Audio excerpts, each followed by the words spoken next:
和安飞宇结婚第5年，我终于怀孕了。她喜极而泣，但在这天，我却发现安飞宇外边有了女人，孩子都已经3岁多了。后来，她跪在地上，苦苦哀求我：“老婆，求求你不要离开我，只有你的地方才是我的家。”大家好，开始今天的分享之前，希望你能给人间烟火点个订阅，我将会分享更多优质的内容。最近不知道是不是吃坏了什么，我总是时不时呕吐起来。老婆，我们还是去医院看看吧，你这样吐，你身体吃不消，我也不放心啊。我最讨厌去医院了，那难闻的消毒水味道，还有一次又一次令人难过的消息。可最终我还是拗不过安飞宇，跟着他到了医院。检查做完，拿到报告单的时候，我愣在了原地一动不动，还是医生的声音将我的思绪拉了回来。检查报告显示你已经怀孕1个月了，这段时间多注意休息。一旁的安飞宇顾不得此时还在医生办公室，激动的一把将我抱了起来。老婆，我们有自己的孩子了，你要做妈妈了，我要做爸爸了。我羞红了脸，只能轻咳着不断地拍他的手，提醒医生还在旁边。医生摆摆手，笑着说：“没事，这确实是高兴的事，恭喜你们。”到家后，看着报告单，我不断地呢喃着：“飞宇，我们有自己的孩子了。”安飞宇激动地一把抱住我，泪水自他的脸庞滑落在了我的脖颈处。老婆，谢谢你，我们终于有自己的孩子了。是啊，我们终于有自己的孩子了。结婚5年，我们没有一天不再期盼着孩子的降临。医院去过不少，医生看过不少，可得出的结论都是说我们还年轻，让我们再继续多努力。我知道这都是我的问题，因为先天体弱导致的不易有孕。安飞宇顶着家里的压力，不断地安慰我。他说他爱我，如果能有孩子，那定然是上天眷顾他；如果实在不能有孩子，那也没关系，大不了我们去领养一个孩子。只要我能陪在他身边，他就觉得万事足矣。他对我如此之好，我怎么舍得让他抱不到孩子？我怕苦，怕疼，可是我更怕安飞宇失望。在这5年里，不论是什么偏方难以入喉的苦药，我都照单全收，甚至有一段时间肚皮上面都满是针孔，只要低头便就能瞧见乌青一片。如今我们终于有了孩子，想到从前经受的一幕又一幕，我也只觉得心酸。好在如今总算是苦尽甘来了。老婆，妈妈说她明天从乡下过来照顾你。听到安飞宇的话，我有一瞬的尴尬。我和他的妈妈相处的并不融洽，可想到这几年安飞宇的为难，我还是点了点头。好吧。安飞宇拥我入怀，安慰着我：“老婆，你放心，妈妈绝对不会为难你什么。你如今可是我们家的大功臣，你就只管好好在家里休息，把孩子生下来。其他的事情就交给我和妈妈就可以了。”第2天早上7点不到，我就听见客厅外边传来了一阵声音：“妈，我不是让你在乡下等我来接你吗？你怎么自己赶过来了呀？”今天正好有车，我就赶过来了。再说我等这一天等了多少年了，我还不得赶紧赶过来呀？我揉了揉眉心，刚准备起床，门就被婆婆直接从外边打开了。她搓着手倚靠在门上：“潇潇啊，起来了，现在天气好，你起来散散步吧。”安飞宇站在婆婆身后，为难地劝着：“妈，这才几点呢？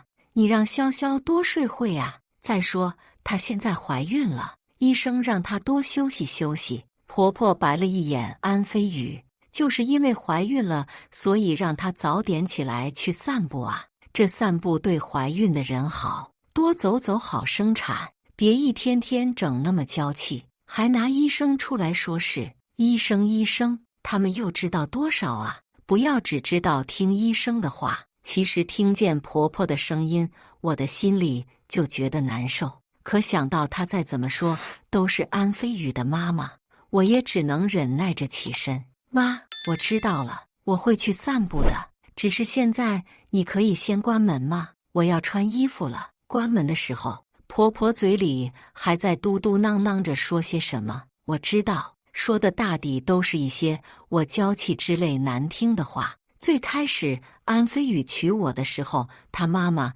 就是不同意的。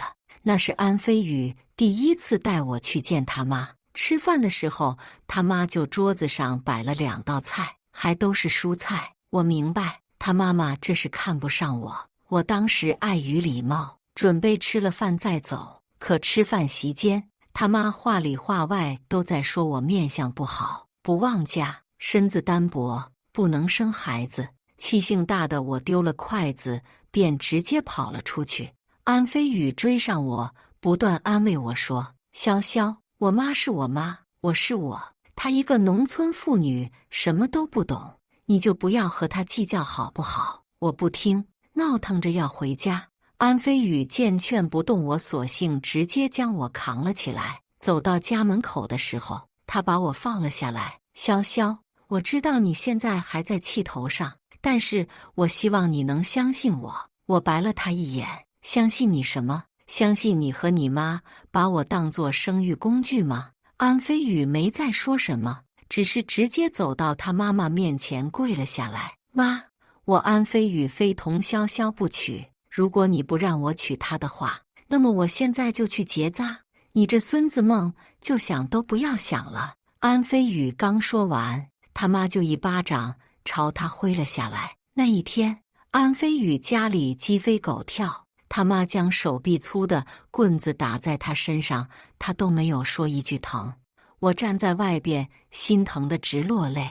可得到他妈最后准肯的他，却跑到我面前笑着说：“潇潇，如果你不娶我，那我就只能去做太监了。”我只能哭笑不得地告诉他，结扎不是做太监。他咧着嘴笑着，反正不能娶你的话，还不如直接让我做太监得了。他笑得有点傻，憨憨的。但是那一刻，我觉得再没有哪个笑容比得上他的笑容真诚了。也是那一天，我决定将自己的一生交付到他的手中。结婚后，他妈说过要一起住，说要帮着照顾我的身体，好好调养我的身体，好让我早点怀孕。安飞宇知道我会不习惯，索性直接拒绝了。那段时间，他妈整天都会念叨着埋怨，她说她娶了媳妇忘了娘。这几年来，婆婆无数次提议过这件事，都被安飞宇给拒绝了。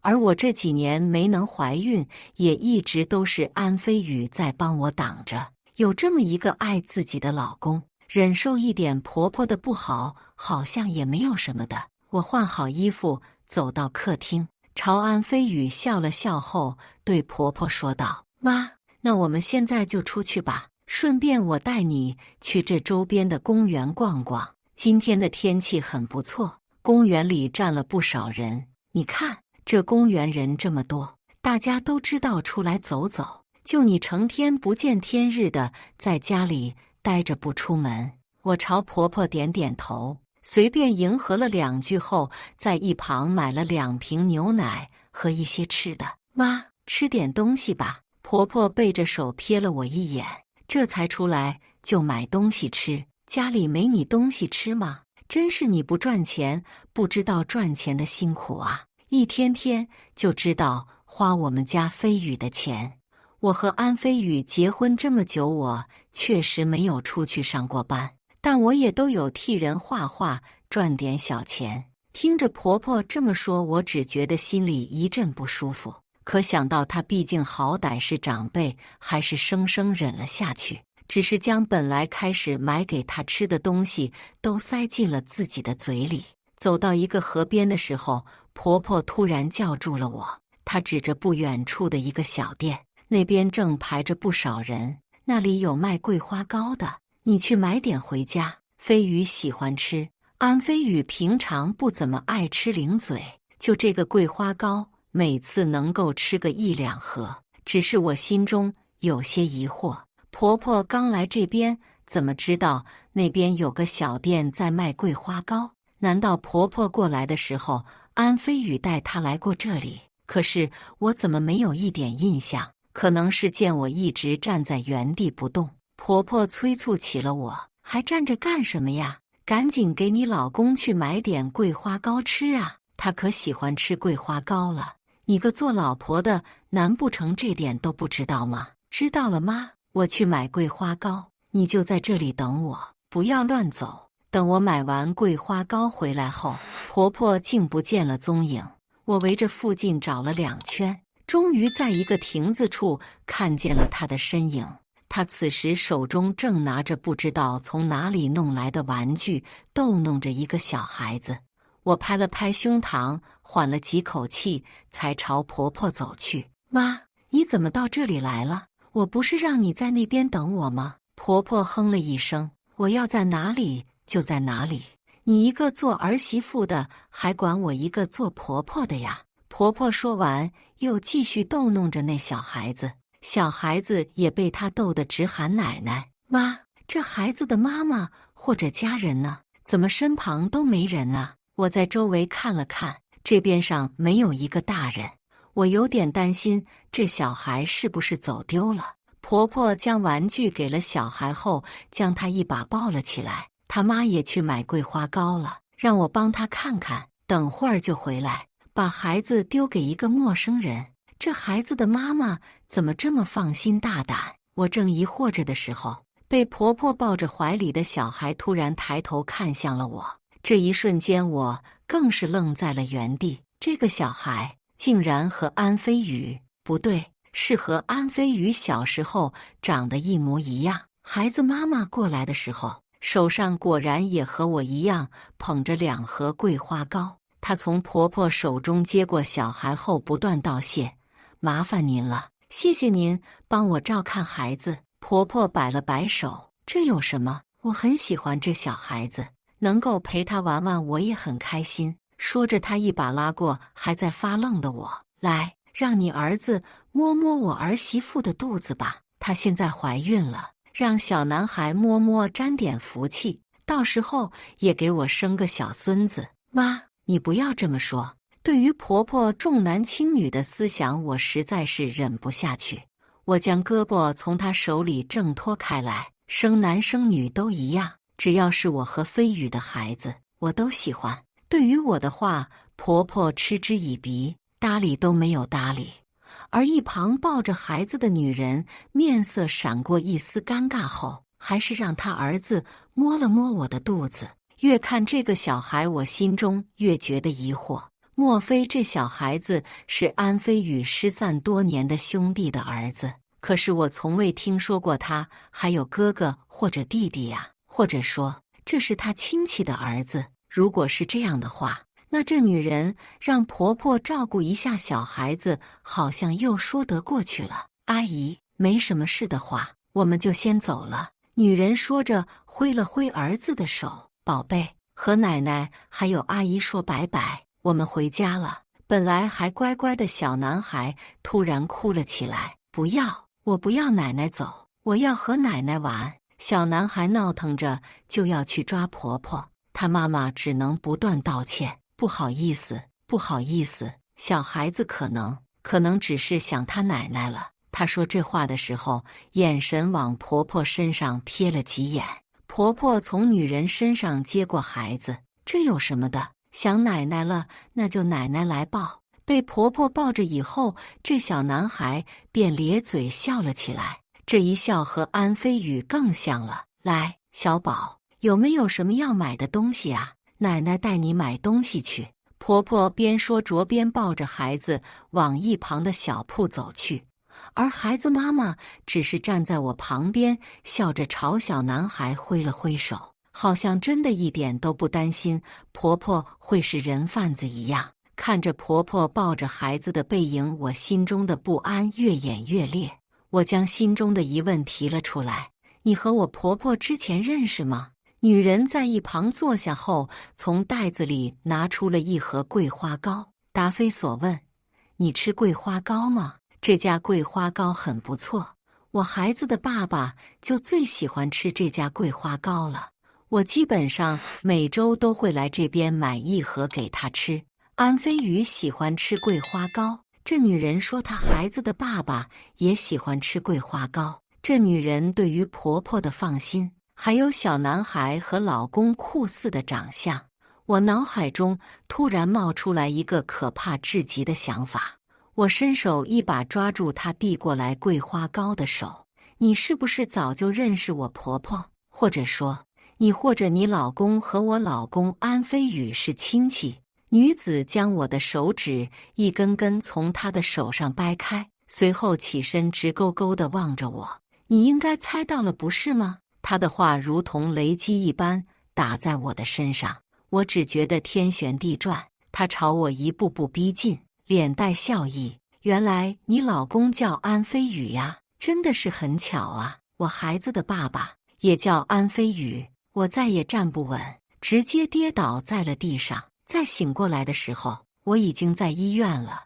安飞宇坐在病床旁，紧握着我的手，满脸都是紧张。瞧见我醒来后，立即站了起来。老婆，你感觉怎么样？身体有没有什么不舒服的地方？我将手轻抚在肚子上。安飞宇，孩子，我的孩子，我的孩子还在吧？安飞宇笑着拍了拍我的手。老婆，你放心，孩子还在。医生说没什么大事。听着孩子还在，我的心瞬间放下了。可想到自己是因为什么晕倒的，我直接一把将安飞宇的手从我手上甩了出去。不要碰我！安飞宇一脸迷茫地看着我。老婆，你怎么了？瞧着他的样子不像是装的，看样子我那位婆婆还没有告诉他一切都已经被我知道了。我环视了一圈，醒来这么久也没看见婆婆在，看样子婆婆是直接躲起来了，准备让安飞宇自己解决这次的事啊。婆婆呢？老婆，你贫血加低血糖晕倒了，我妈吓坏了，把你送到医院后，妈妈就回家休息了。听着安飞宇的话，我忍不住笑了出来。贫血加低血糖，这就是我晕倒的原因。老婆，刚刚医院的检查报告也出来了，也是说你贫血低血糖，是不是早上没有吃早餐的原因啊？现在有了孩子，咱们以后每天早上还是要记得吃东西啊。从前安飞宇絮絮叨叨的时候，我只觉得他关心我，可如今听着他不断念叨的声音，我只觉得恶心。我抬手直接打断了他的话。安飞宇，我晕倒并不是因为什么贫血低血糖，而是因为我见到了你儿子。安飞宇的脸色瞬间一变，他猛地起身。什么儿子呀？老婆，你在瞎说什么呀？最开始的时候我还只是怀疑，可如今瞧着安飞宇的模样，我已经确认了，那个小孩果然是安飞宇的儿子。而这一切婆婆也早就已经知道。我闭眼忍住内心奔腾的恶心。安飞宇，你现在不要让我看见你，滚，赶紧给我滚！老婆，我不知道你说的是什么。我儿子不是在你肚子里吗？安飞宇到现在了还在狡辩。我从床上爬起来，朝着他就是一巴掌呼了过去。可能是太过于激动，肚子突然疼痛了起来。安飞宇忙叫了护士进来。你现在怀孕着，不要太激动，等会办了出院手续，回家就好好躺着休息。护士叮嘱了我2句后，又转身看向安飞宇。还有你这个做老公的也是，现在你老婆怀孕，你就不要惹她生气，什么都让着她点。护士走后，安飞宇扑通一声直接跪在了地上。老婆，有什么事咱们出院以后回家说好吗？你现在先好好休息，我去给你办理出院手续好吗？我翻过身去朝他摆了摆手。随着病房门的关闭，我的泪水终究再也忍不住滴落了下来。安飞宇刚刚的那一跪，说明了所有的一切都是真的。安飞宇背着我在外边养了个女人，而那个女人还已经有了个3岁的孩子。我的手轻抚在小腹上，心中一遍遍重复地问着：宝贝，妈妈究竟该如何是好啊？到家的时候，婆婆正在厨房里不知道忙活着什么，瞧着我和安飞宇回来了，她忙跑了出来。哎呀，回来了呀！说着，她将手中一大碗的黑乎乎的东西递到了我手里。潇潇啊，我就说你这身子骨太弱了，你赶紧喝点，这个是我特意找人讨来的补药，以后天天喝1碗，我保证你能好好的顺利的生下咱们安家的孙子。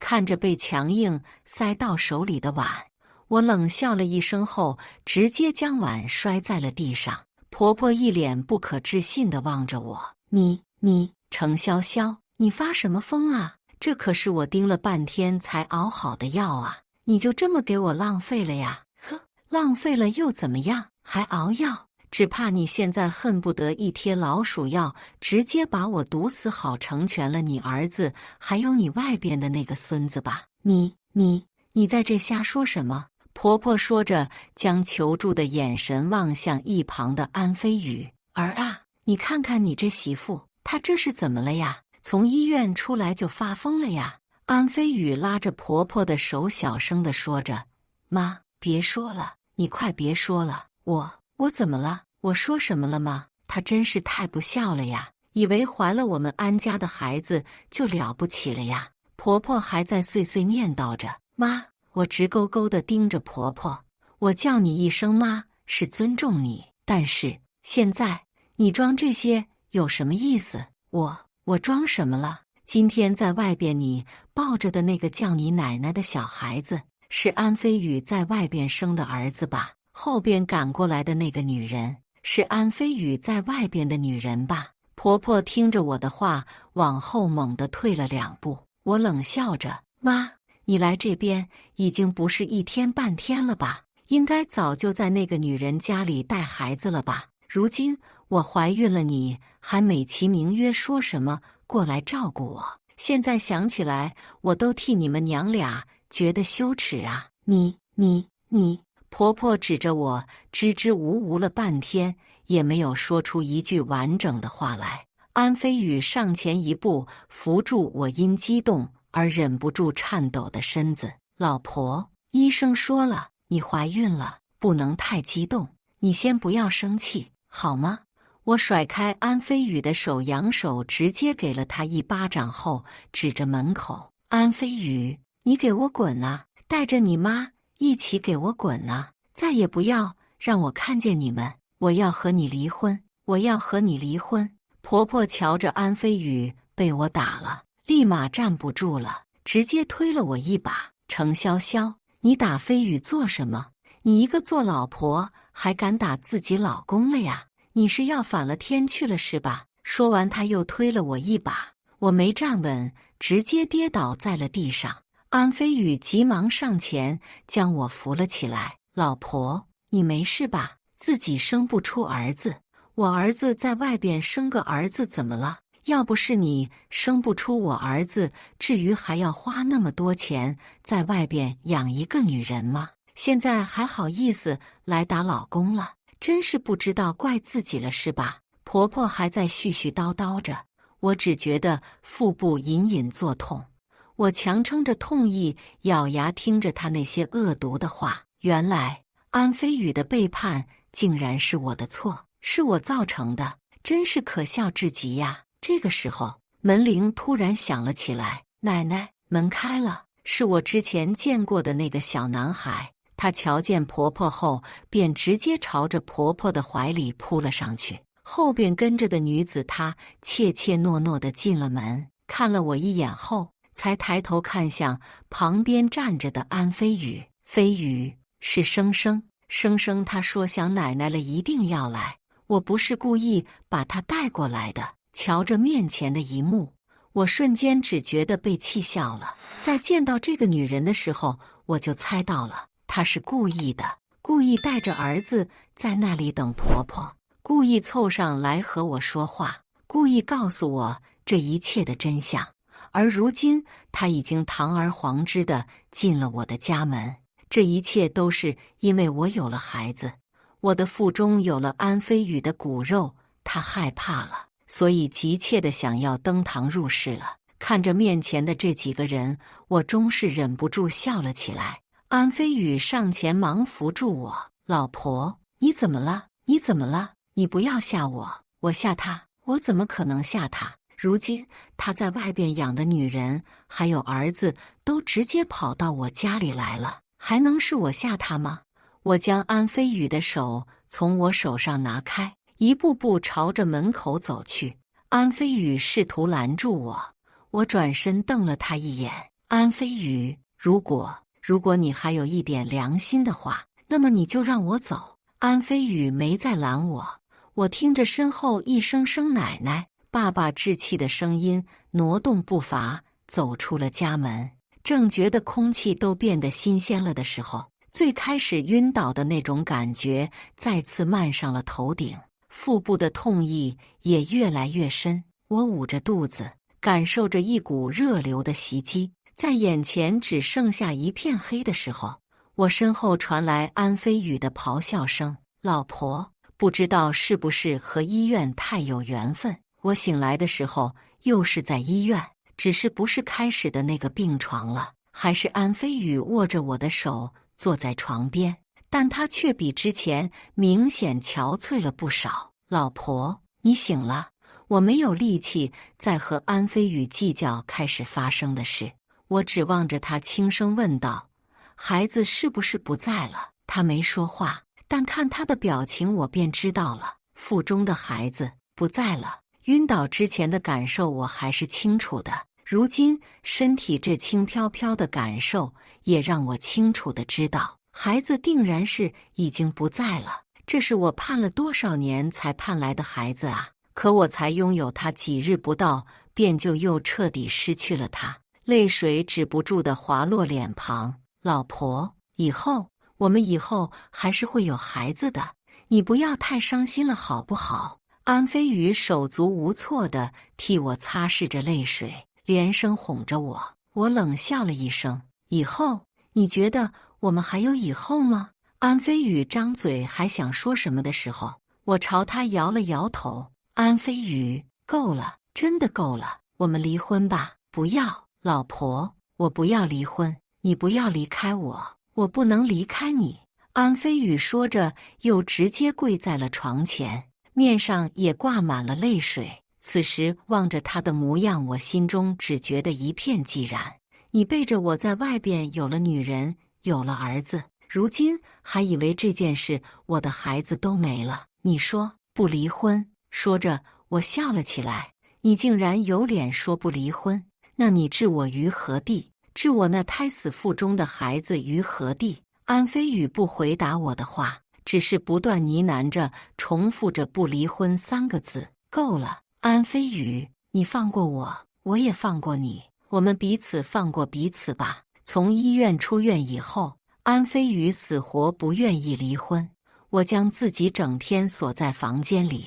婆婆时不时在外边念叨着：“这孩子都没有了，还闹什么闹啊？这生生多可爱的一个孩子啊，自己带着不就好了吗？”感情她还想着让我将安飞宇在外边生的儿子带在自己身边。先不说我愿不愿意，就说人家孩子妈妈还不得和你闹啊。听她这话听久了，我也觉得烦躁不堪，索性从房间走了出来。好啊，你去和那个生生的妈妈说呀，以后生生归我带，我就让她留在我家里。婆婆听到我的话，眼睛都亮了。程潇潇，你说真的吗？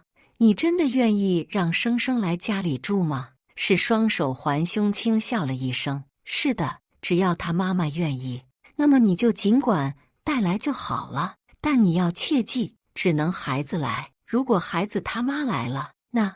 我话还没说完，婆婆便一口应了下来。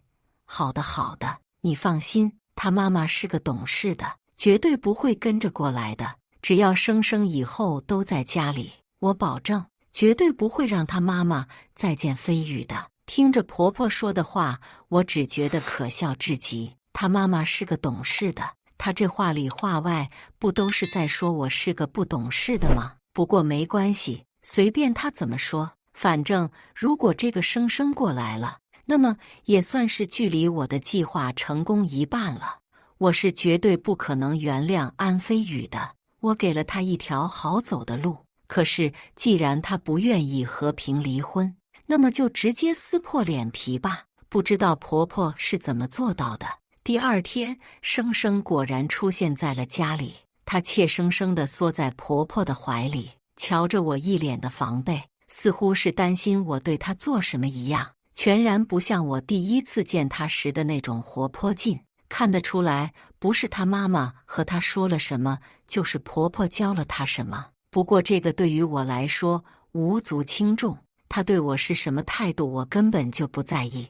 我朝着生生伸手，来，阿姨抱一下。婆婆将生生死死搂着，你哪里会抱孩子？我抱着就好了。瞧着婆婆如临大敌的模样，我笑了。要带孩子过来的人是她，如今害怕我怎么样的人又是她。我轻笑了一声，不是说以后这孩子都要跟着我了？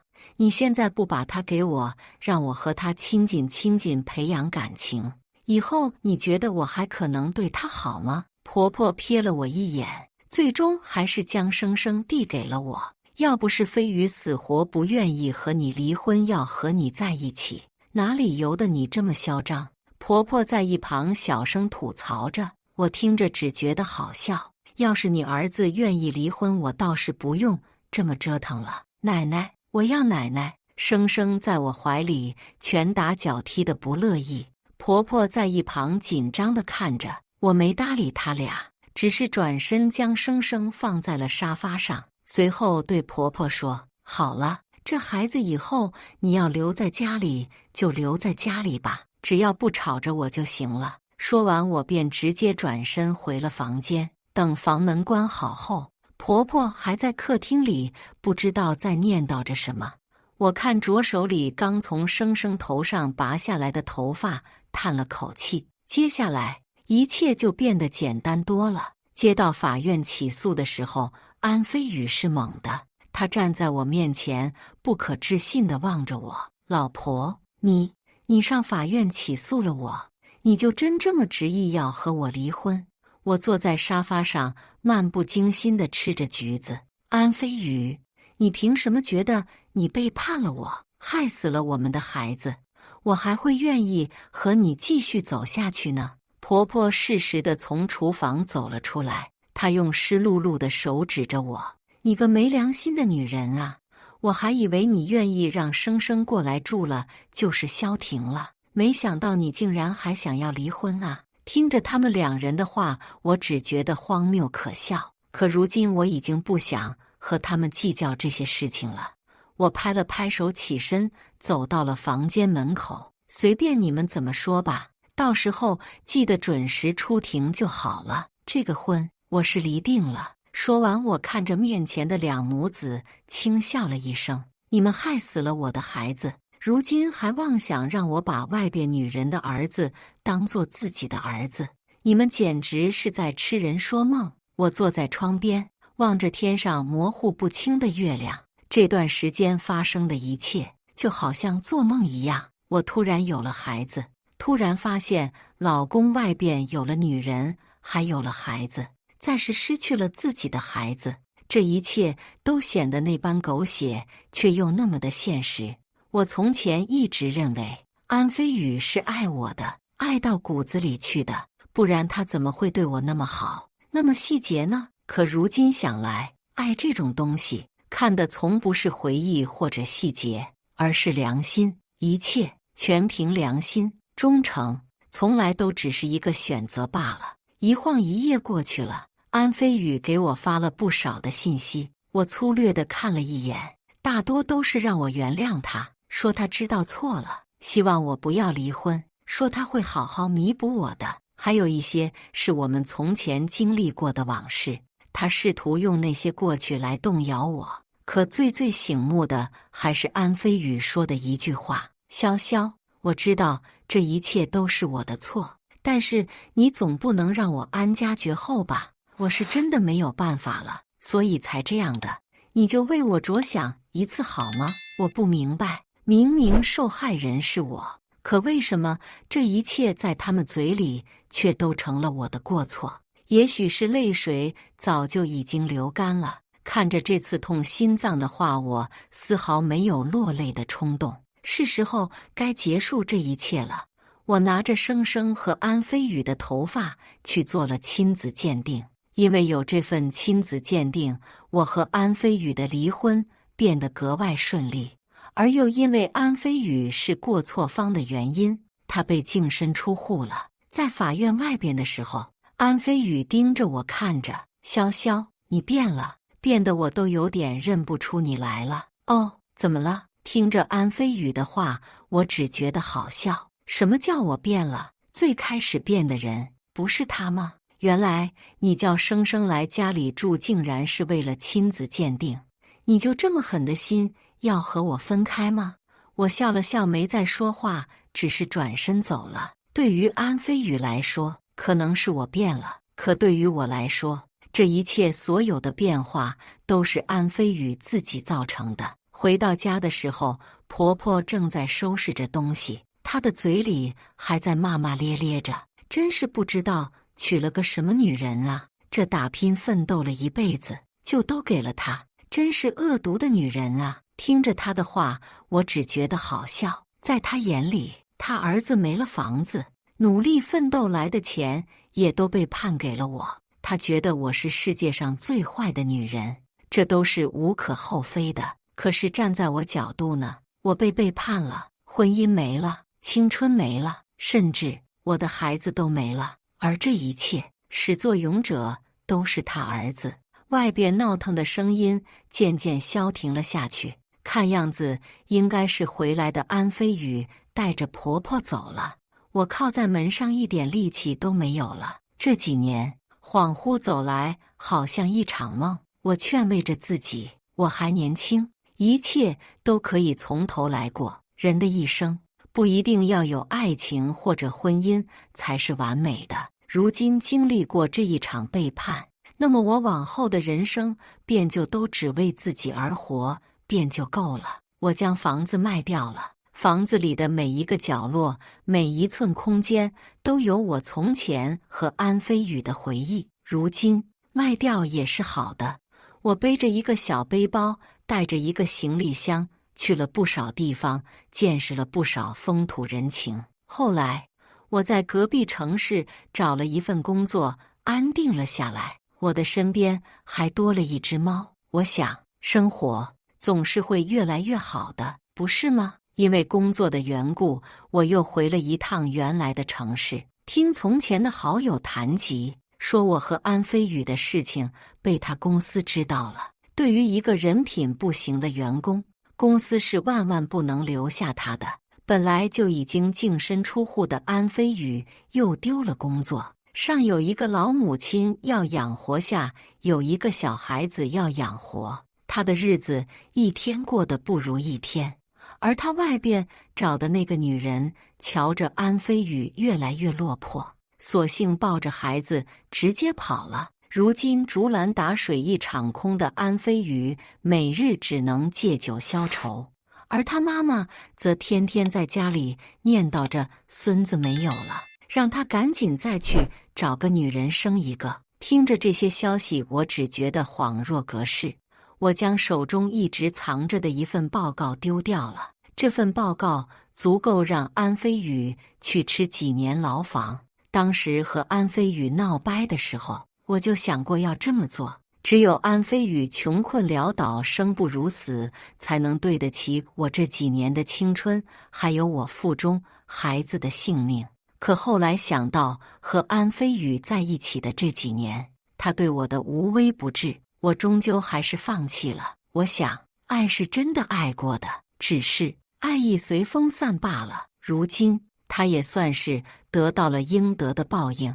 站在安飞宇现在的家门口，我挥了挥手，再见，从前的我和你风适时吹过，我知道未来在等着我。以上就是今天分享的故事。大家有什么想说的、想吐槽的，欢迎在下方评论交流。也更希望能给人间烟火点个订阅，我将会分享更多优质的故事内容。